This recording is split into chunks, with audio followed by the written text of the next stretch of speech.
Legislatively speaking, it would probably be beneficial, and I certainly would be willing to introduce legislation that would force the tobacco companies to put a cross and skull or something, a poison sign on their packages of cigarettes, as we do with other products. Let people know, some kind of a warning that would indicate more than that little notice on the package that's there now.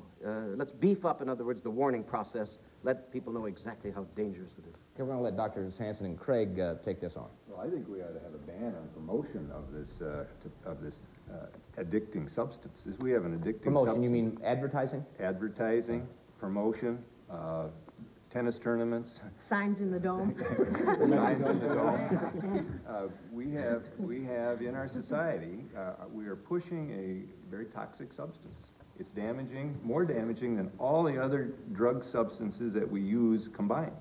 So if we don't take hold in our society, the rest of the world isn't going to, we're going to go down the tubes just like we have. There's a specific issue I think that this gentleman had in mind, and please correct me if I'm wrong, caller, but can we go after the tobacco companies for creating a product, as in a consumer product safety measure?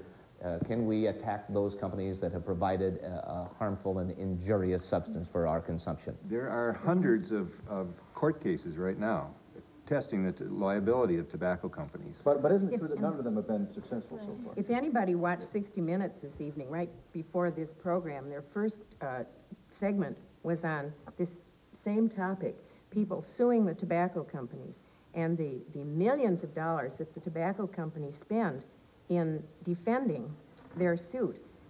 And the tobacco industry spends more money in advertising than any other industry in our country. They just have the bills behind them, the dollars that the rest of us can't afford. But I think if we have suits and more suits and more suits and people pursue, eventually one is going to win, and then it's wide open. Okay, let's take another call here. Hello? Yes. Yes. I would like to know if our government is still subsidizing the tobacco industry, and if so, why?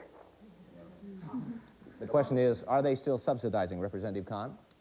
The answer is yes, and the question is that that's really not a tobacco and health issue. In fact, what the subsidy does is it keeps the price of tobacco high, it keeps the amount of tobacco planted as less. It's a restriction on planting in order to get that, and it's really not an issue that the tobacco and health people ought to be involved in. So you're saying it's a complicated economic question. It's what it is that the tobacco subsidies do is that they stop farmers from growing all the tobacco they want to grow, and it keeps the price of tobacco high, and by classical market economics, it means that there's less tobacco. So it doesn't look, it is not the double standard that a lot of people have made it out to be. It is not the paradox. No, but one of the problems is... We have a disagreement here. Let's hear what Dr. Hansen has to say in disagreement.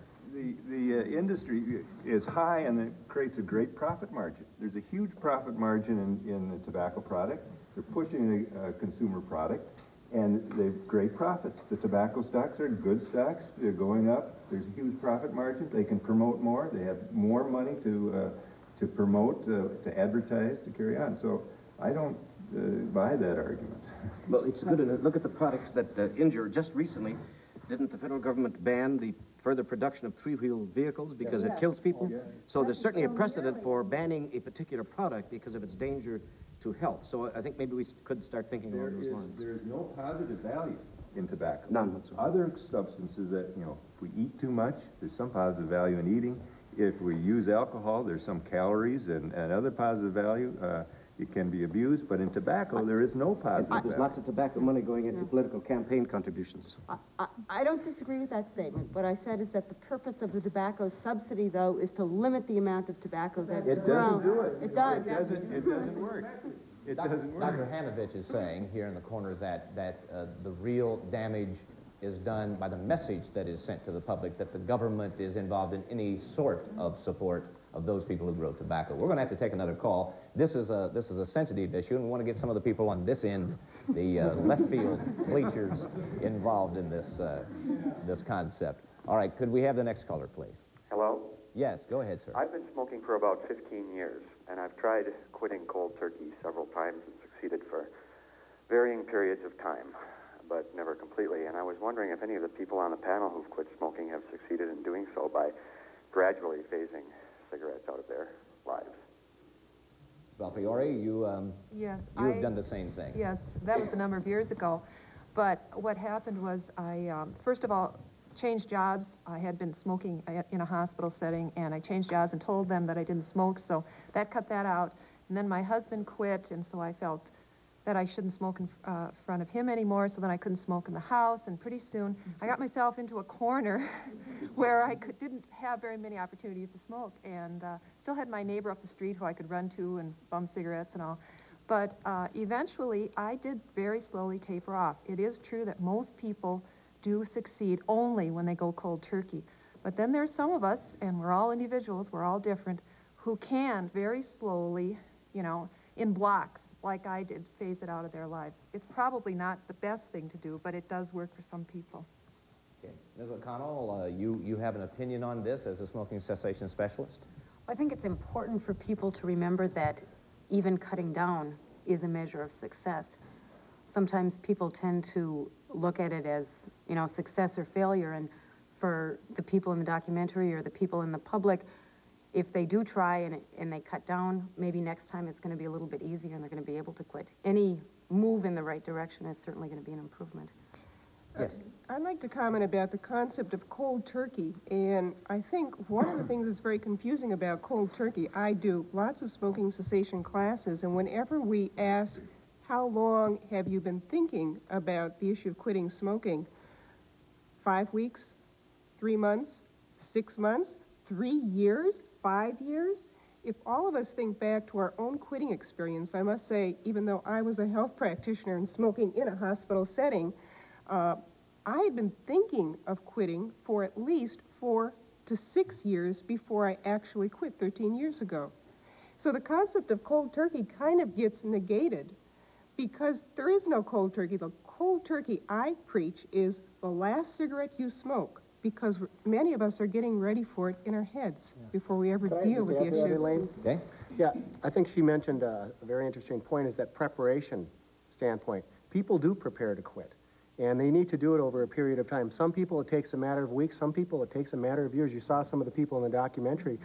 The wife of the respiratory therapist, I believe, she just did not want to quit, and they got into that argument, and you wonder how their relationship was affected by that. We even laughed about that while we were watching it. I wonder if they're laughing. I don't know if they're laughing right now, but I think what people need to realize is that they do need to prepare, but to have an open mind, and it might take a couple of times. It might not take 60 times, but it might take multiple quit attempts, and that's what's important. Thank you very much, and we're going to get to more of the three of you on the end there in your outreach programs, the people who actually go out and let us know what is good and bad, or not necessarily bad, but what is good and what is coming in a program of no smoking. We'll get to you just after these messages.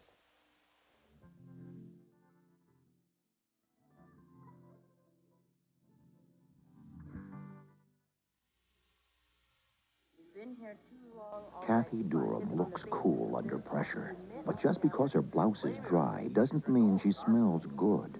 Because underarm odor is invisible, she needs Sure Roll-On. Sure helps protect against wetness and kills bacteria that cause odor. So Kathy, why go to school with a dry blouse and a false sense of security? Tomorrow, use Sure Roll-On and be just as sure about odor as you are about wetness. Thanks.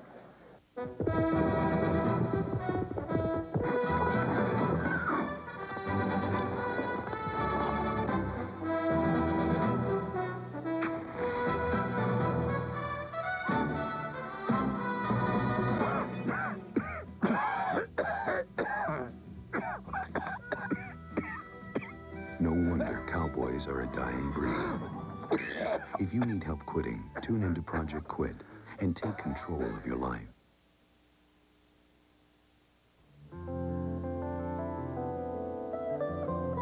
Starting a week from tomorrow, on Monday, January 11th, Channel 4 will broadcast a series of 5 programs to help those who want to quit smoking quit, or help you be a buddy to someone who wants to quit. 5 half-hour shows featuring the same kind of professional advice for which you might otherwise pay about $150 or more. And we're going to air the clinics on TV in prime time the first day. That will be at 8:30 p.m., then twice daily during the lunch hour at 12:30, then at 10:35 right after the 10 p.m. reports, with repeats coming up on WCCO-2 cable. WCCO Radio will be doing its own version of these kinds of clinics, too, some mornings and each evening during the week of January 11th. Now, Pat Miles and I will host the TV shows, and more often than not, Jim Rogers will be your host on radio. Jim, welcome. And smoking has been a part of your life. It is no longer a part of your life. I hope not. Yeah, but it was for a long time. It was for a long time. But it was a struggle. Yeah, of course it was. But I think I'm off. There have been relapses, and I'm the first to admit I can identify with the people in the documentary who felt ashamed and frustrated and angry with themselves. But with a little luck, I think I'm okay. Did you ever work in a place where someone came down and said, you can't smoke in here anymore? No, Don, I really didn't. But on the other hand, there has been a kind of evolution. And working in a studio, as you know, you're working in a kind of confined area. And there was once a time when you went to work and you put an ashtray on the counter and you lit up and you smoked. Then you start doing guests and people come in to do your show, and more than one person, 2 and 3. And sometimes one of them would want to smoke. But it serves to tell you that it isn't okay necessarily for you to be smoking and blowing smoke at somebody who's a guest on your show. And what I'm saying is, over the years, I quit smoking in the studio under most circumstances simply because it wasn't convenient, it wasn't polite, it also wasn't very smart, and I just sort of stopped doing it. Okay. Now, right here in the front row, we have a bunch of people who are going to be part of our Project Quit clinics, people who are experiencing the quitting phenomenon. We have someone who is 10 months old now. Ms. Wilson, is that true? That's right. You quit smoking 10 months ago, and you'll be telling us what in Project Quit clinics? I'll be telling you basically what I went through. It was hell. Yeah? I'll tell you that. But it can be done. It can certainly be done. How much did you smoke? Oh, 2 packs a day.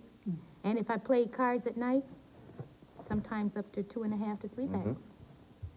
Did you go through a program? Did you use just your own willpower? I went through a program. Okay. I went to the Smoke Stoppers Clinic. And the support was phenomenal. In fact, I don't think I could have done it if I did not have that support. Okay.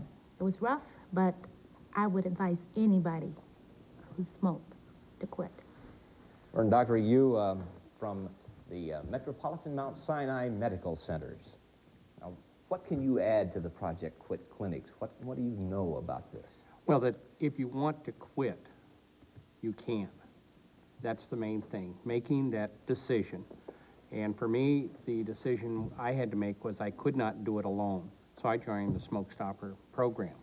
I had tried to quit before, and you always thought, well, I'll get the first hour, I'll get the second hour. Whoops, I did make the 3rd hour. I'll try again tomorrow. I'll put it off till next week. And I guess it really hit me when one of my sons said, do you know every cigarette is 3 minutes off your life? And I realized I was up to 3 packs a day, and you don't have to be a rocket scientist to find out how many years you're taking off your life. Now, seated next to you, Mr. Marszalek, you also have quit, and, Sir. And you think that, and thank goodness you may stay quit. Is that your feeling? I don't have any doubts that I won't. I had to. There was an underlying cause for me to quit smoking. There's a illness or a condition that precludes cancer of the mouth, and it's called leukoplakia. And what it is, it's white, scaly substances on the inside of your cheeks, and it can, what it does, it collects on your larynx, where it causes a gravelly voice that smokers have. And I had the beginning stages of it. So for me, it wasn't that hard. I knew I had to. But you still went through a program? Yes. I knew I Had you tried to quit before? Oh, plenty of times. I'd get really bad colds once, 2, 3 times a year, you know, and just with a horrendous cough, and I'd have to have a cigarette to calm me down, you know, that kind of deal. But what did an organized program, a clinic, do for you that you couldn't do by yourself? Well, it made me realize the things that I already knew. It gave me the support. It gave me the support, too, and just made it a lot easier. Okay, Dee, right next to Bill there, you apparently had some concerns about what effects not smoking would have on you physically. Yeah, I was tired of the smell, and I would cough up, you know, phlegm and stuff, and I just really got sick of it. So I had to quit. Yeah, there's a lot of people talk about being afraid of smoking or quitting smoking because that they might gain weight. Were you fearful that you would gain weight? Oh, yeah. Oh, I did, too. Did you? Like, I quit cigarettes, so it was anything that, you know, was edible. It was going in my mouth, and I said enough of this, and the first time I had quit, I went back to smoking because I was tired of the weight gain. And then I felt so guilty after starting to smoke again that I quit 3 years ago, and I haven't had any since, and there's no way I would ever go back to it. Would a lot of people agree that people hear that most as an excuse why they don't want to quit, that they're going to gain weight and get fat? Cynthia Trank, you're a nutritionist, you're in the cessation programs. Do people get fat after they stop smoking, as a general rule?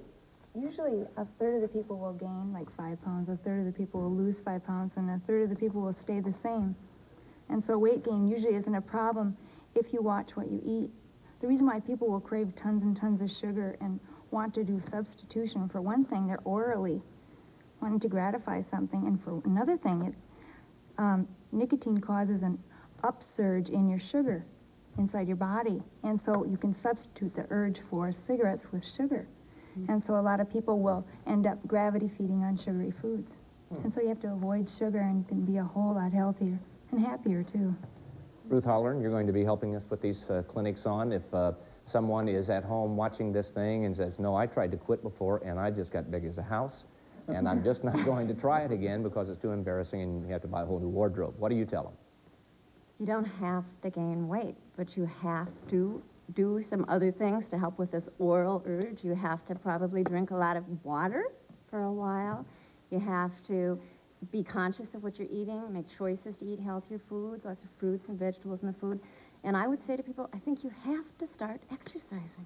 I lost 26 pounds when I quit smoking. It was amazing to me, but I started an exercise program at the same time. Wait a minute, you lost 26 pounds? You mean you had 26 pounds while you were smoking? You lost those. You didn't gain 26 and lose them back. But I started exercising. I started 20 minutes a day of a brisk walk, a little bit of a jog, and it was wonderful. It helped me manage stress in my life, too. It had so many positive benefits for me, beginning to exercise. Okay, now I want to carry this down. Mike Maley, you're down here, and Well, I just think an important statistic to point out here is that a one-day pack smoker would have to gain 50 pounds to put the same amount of stress in their heart as smoking 1 pack a day, so there's a lot of room for growth there, you might say. And I've heard that figure even be as high as 80 pounds in excess over ideal weight to equate the risk factor of smoking. And I want to mention, to add to the comment down there, that in teaching adult smoking cessation classes, by far, I think the most successful people I have seen are those who simultaneously began some other type of behavior change program. Most of the time, it was some type of exercise program, and not even so much organized as much as just taking that rapid walk around the block when that urge hits. So starting out small and gradually replacing the exercise with smoking. Yeah, I just had a friend that quit smoking in September and has lost 52 pounds since then because he went on an exercise program of running 30 minutes a day, because otherwise he said he'd just go nuts. And everyone thinks they're going to gain 30, 40, 50 pounds. Actually, the research shows that the average weight gain is only 8 pounds. And so, you know, you can say, okay, next year we handle the 8 pounds. It doesn't have to be 30, 40, 50 pounds. In some ways, I want to remind everyone that these clinics that we're talking about began on January 11th. January 11th, Project Quit clinics. 5 of them here on WCCO television, starting on the 11th at 8:30 to 9, then a rebroadcast at 10:35 to 11:05. The 1/2 hour in length, 5 of them, same way as if you were to go to a number of these cessation clinics. We'll be back to do some more talking about this project with these people in just a moment.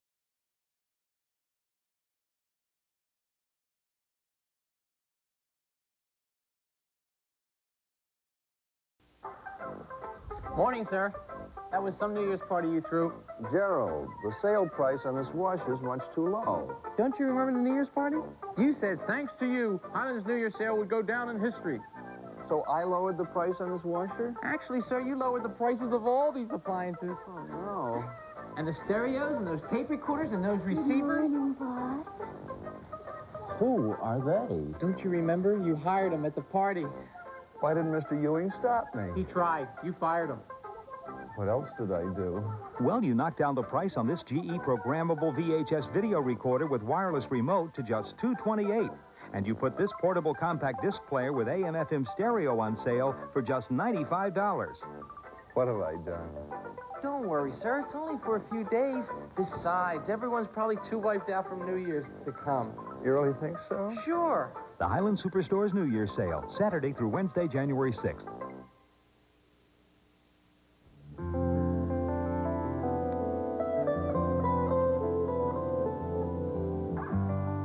We're back with our town meeting on smoking and tobacco-related issues. Let's take some more phone calls from the folks at home.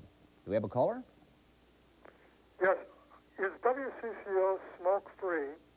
And if not, I'm wondering what your smoking policy is for employees.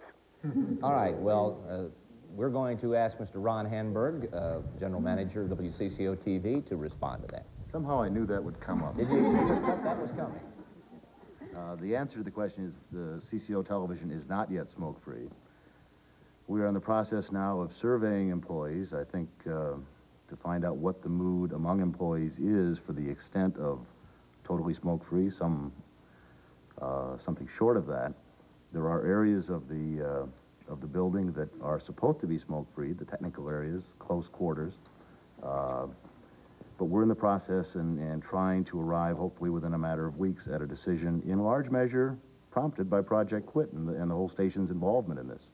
Okay, and I'd like to go right next to you, Ron, to Andrew Tchaikovsky, CEO of Blue Cross Blue Shield. You could tell him, I think, what he has to face here in the coming months, because didn't you just go smoke-free January 1? As of tomorrow, we will be smoke-free, and I'm not sure exactly what all the repercussions are going to be, but we have moved into it in a very gradual way by going into limited areas and now smoke-free January 2nd. And I have to say that it's been supported by almost all of our employees. There are always a few, naturally, who may be opposed, but we expect it to be very successful. And I think, from what we've heard, a number of people do plan to quit smoking as a result of this. And I'd be interested in hearing what some of the other people here would say about to what extent an employer's action of eliminating smoking in the workplace has on a decision of people to quit smoking. Maybe some of the experts would want to comment on that. We have some people here who might be able to answer that question. Right. Before we do, I'd like to take another phone call from someone who has something they'd like to have answered. Yes, sir. Or ma'am, I'm sorry. Yes. I would like to know why, if it is so addictive, why insurance companies do not pay for any type of treatment where they will pay for alcoholism or any other type of drug treatment. Would you like to take that, Mr. Tchaikovsky? Yeah. I think that many employers are paying, first of all, for smoking cessation. We do, and I think a number of others do. However, it isn't something that's covered under a normal health policy. We do offer a discount to people who don't smoke.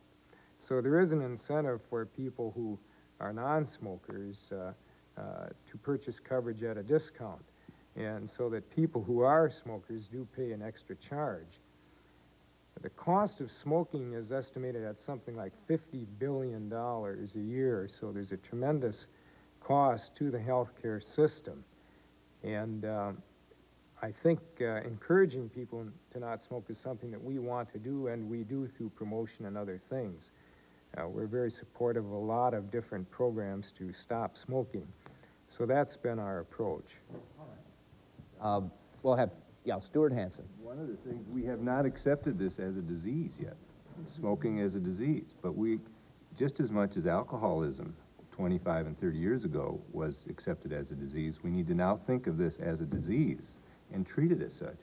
And then I think our healthcare insurance companies and industry will begin to address this as we treat other diseases. Is it possible that that's going to happen anytime soon, since there's already a move afoot to change the allocation, or rather the designation of alcoholism as a disease?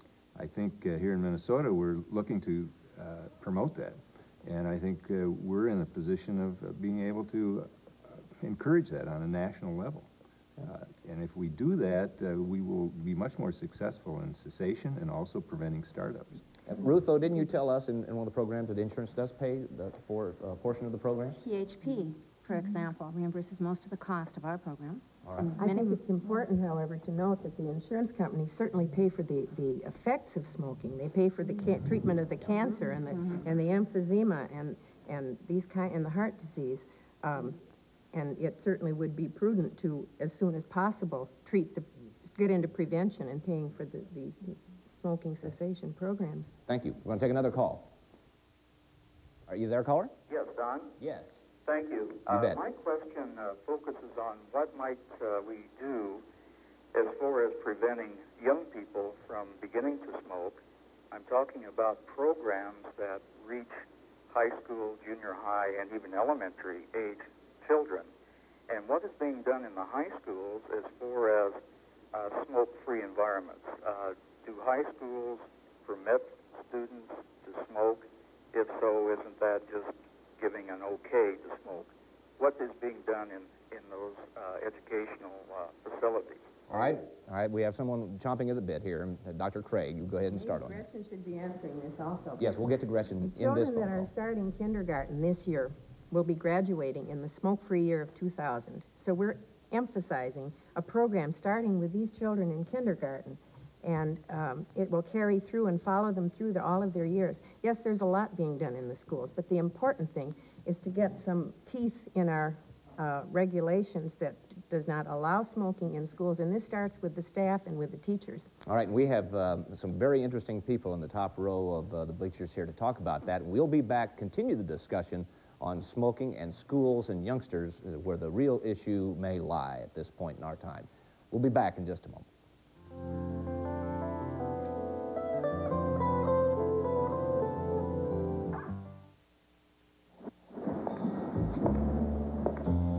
A foreign power has invaded the Midwest. Silently, it has infiltrated every aspect of our lives. This foreign power, electricity from Canada.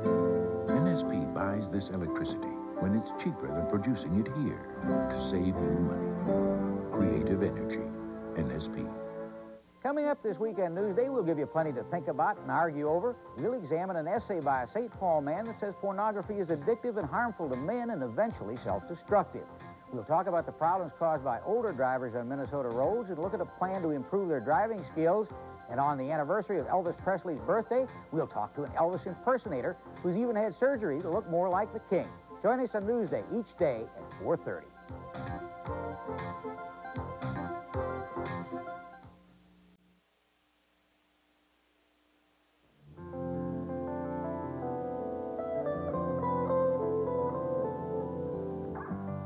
We're talking about smoking, particularly what happens when smoking is banned in the workplace, or for that matter, in the schoolhouse. Clearly, it is tough on folks or students who have to change their ways. We've got a number of people with us today to talk about that, and we have had a conversation, including some calls from you at home, which have helped us get to the bottom of these issues. We want to stay right now with the issue of education. I'd like to start with you, who started when, at the age of 15, Eloise Stone Kaplan, to talk about school-based or school-age or young person-based smoking. Well, I started smoking when I was 15, as you said, Don. I started smoking, blowing smoke out the bathroom window, like so many of my friends, trying to look older. At that time, we would go outside the high school after lunch and walk along the fence. I think that there was a particular number of feet that one had to be away from the school in order to be able to smoke. I don't remember. Anyway, and we would smoke that way. And then, of course, through college, I smoked, and through my young adulthood. And then, when I decided to quit, it took me about 12 tries. I really tried a lot of things. I tried hypnosis. I went cold turkey, and then cold turkey, and then cold turkey, cut down, postponed, tried any number of things. Can you guess whether a program in school might have helped you focus on your smoking and help you stop? I'm not sure that I would have been available to it at that time, because for me it was part of the image. I really thought I looked older and glamorous. And of course I don't want to look older anymore. All right. Now we're going down to Gretchen Griffin, and she is a smoking or tobacco use specialist with the Department of Education. Thank you very much for being here. You must know a great deal about this particular subject. Well, I talk about it a lot with kids and teachers all around the state, and I'd like to respond to the caller's question about what's happening in the schools in terms of can we be effective with preventing smoking among young people? And the answer is a very resounding yes. We can be successful in preventing smoking with young people. And schools throughout the state are doing two, I think, very exciting things, taking two different approaches. One is putting programs into place with kids at critical ages, and that critical age is prior to their early experimentation with smoking.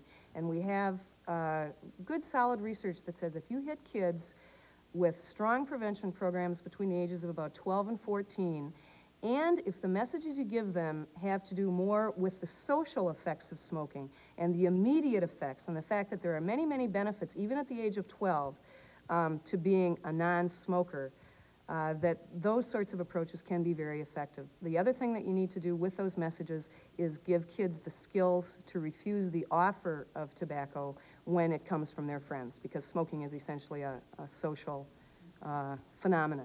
The other exciting thing that's happening with schools is that we have approximately 200 districts throughout the state that have gone completely smoke-free, meaning for students, staff, and community members, and that's very exciting. Okay, and I want to go just down to Dr. Weinberg. You're in a position to see this and also to tout the benefits of no smoking in the school system, but isn't it true that young people are taking up the habit of smoking ever more quickly than they did before, that there is no dip in that use? Well, we clearly see that probably 1 out of every 5 students leaves the high school setting as a smoker. And of course, the trends are going downward. I just need to reiterate what Gretchen said, though, too, is teaching those students the refusal skills seems to be a very appropriate way of dealing in a very effective way with preventing smoking. But do you agree that, or I don't know if this is an agreement that I'm asking for, but do you see it working? Do you see the programs that the schools have implemented working? Yes, a couple of programs that I've seen in the Twin Cities area as well as in outstate deal on an offshoot of what Gretchen made reference to, and that's dealing with the immediate and short-term effects of cigarette smoking rather than those long-term health consequences of smoking that I think back a number of years ago in the schools we used to try to scare the kids, show them the black lungs and so on. Now we have carbon monoxide laboratories and all sorts of biomeasurement programs that seem to be showing great promise in terms of preventing our young people. Right in between the two of you is Kathy Hardy. Now, you just heard Eloise say that probably at that age she wouldn't have been available to the kind of program these people are talking about. How do you intend to reach these young people? Well, we intend to reach them, and we already are, by talking about social consequences. And I thought about it when Kay was talking about the fact that she began smoking because of social influences around her. She thought it was the acceptable thing to do. And we're trying to make smoking be not the acceptable thing to do. We want to tell kids that not everybody does it. They overestimate by 50 to 70% how many of their peers and their parents and people their parents' age actually smoke. We also let them know that it's going to cost money, that it's addicting. Two things that really impact on kids. Boys respond to the money issue, girls to the addiction issue, and also that you're going to have smelly clothes and smelly breath. Those are things that we have found through absolute research really impact on kids. We see that kind of advertising now. Kiss a smoker or kiss a non-smoker and taste the difference. How many people have teenagers who are struggling with the issue of smoking now? You have any of them here? When you carry the thing out, let's go back to this end of the room. We've got Mr. Huttner, Mr. Epstein, Ms. Schneider here to talk about going out in the community and trying to sell one of these programs, the idea of not smoking, to both communities and businesses. Would you start on how you do that and what you learn? A couple of things. As you've talked and as the people from the education department have talked, principles in adult education are not going to be a lot different. It's a habit. You learn to smoke. Maybe you started because it looked good and it became a habit. You're going to have some help with that habit and getting that habit changed. So our role is to go out and talk with community about how can we help you change your habit. Eating was another habit you picked up. We'll hopefully help you find a better habit than eating and putting on the weight. The people in the documentary were working very hard to do it on their own. There is an easier way. I think one of the things we should talk about, Diane, is maybe a community readiness. We've noticed here that there's only 2 smokers here tonight, but in a community, you have to find out in individual communities, what do they feel about smoking? You know, is it 50% of the population smoking, or is it 70% non-smoking like the rest of the U.S. population? And are they willing to speak out in favor of non-smoking schools, non-smoking work sites, non-smoking hockey arenas or anything like that? And you'll find that there is support out there, and that working with community, whether it be the city government or businesses or the school districts, is very interesting. You find out that there's probably more support than most people realize. Mr. Epstein? I'd like to add that I think that most of us that are concerned about helping communities become more smoke-free are also quite concerned about the smokers themselves, and we certainly don't want to put extreme pressure on smokers. I think that it's important for smokers to try to utilize any guilt and bad feelings and pressure they feel from society in a helpful way, so that they turn that into a positive energy that can help them quit. There is a lot of pressure on smokers these days, and I think that often brings our programs to their attention. But in those programs, we certainly stay away from shaming and making those smokers feel guilty for this habit. It's important to think positively about quitting. All right, I want to go to Mike Maley back here. We've been talking this language, smoke-free, and we're using it quite freely. You actually have some very serious plans. You and your organization have plans to have this whole thing wiped out by the year 2000. Is that possible? Right, yeah. Is that possible? We're the Great White Knights, I guess. No, not really.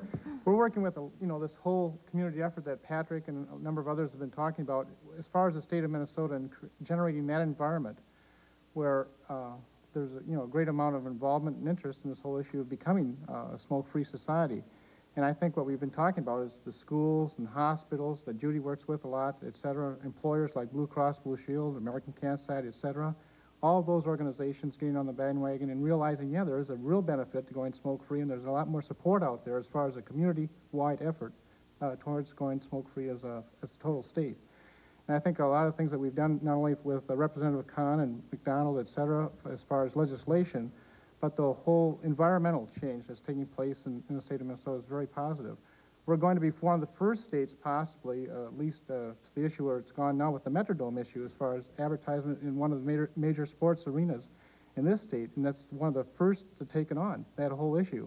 And I think that's what we really have to get to. I think listening to what Howard had to say, advertisement in this country is so well done by the tobacco companies. From the time that you're going to your first candy store and pick up your first package of candy cigarettes or whatever it may be, to the time that you see your first advertisement on TV and read your first newspaper article. It's there all the time. And I have a real empathy for smokers who are trying to quit because they're inundated with it in our society. When you go outside WCCO, you'll see it everywhere tonight. We've got to stop you there, Mike. We've got to stop right there. We've got to go to a break. But we can talk and talk and talk about this, and we will continue throughout the rest of this project.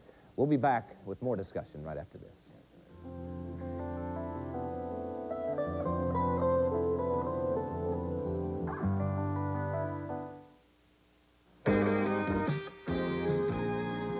You know, Dairy Queen's been making great hamburgers for years, and they keep making them better and better.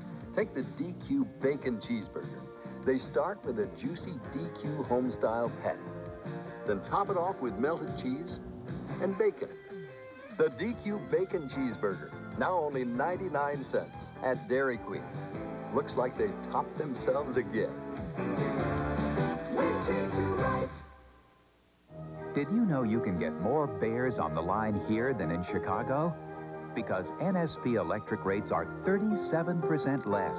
You can light more bright lights here than Hollywood. Because our electricity costs 17% less.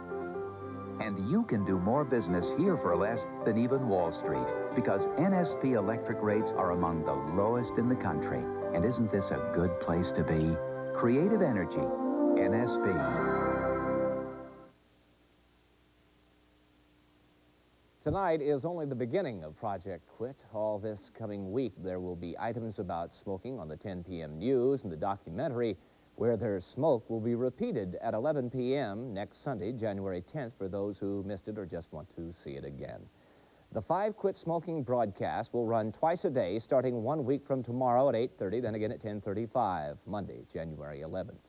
Quit Day is Tuesday, January 12th, and at noon in the IDS Crystal Court and in Town Square's Fountain Court in St. Paul, WCCO radio and TV personalities will be signing up those who will commit to quit, and there will be free quit kits, posters, buttons, and a free flower, courtesy of Bachman's, to each person who pledges to quit or be a buddy to someone who's quitting or someone who throws away their smoking materials. We know that 9 of every 10 smokers really do want to quit. Now, at the start of the new year, it is a great time to try or try again to take better control of your own life, and we're here to help this time around. That's what Project Quit is all about. Please join us in the weeks ahead.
The preceding program has been brought to you in part by Northern States Power Company.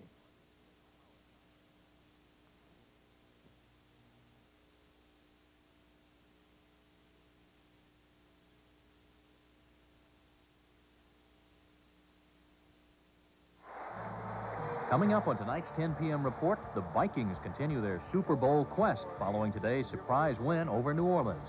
The victory has renewed the interest of some fallen away fans. We'll hear from them. And another record has taken a tumble. This one is Child's Play.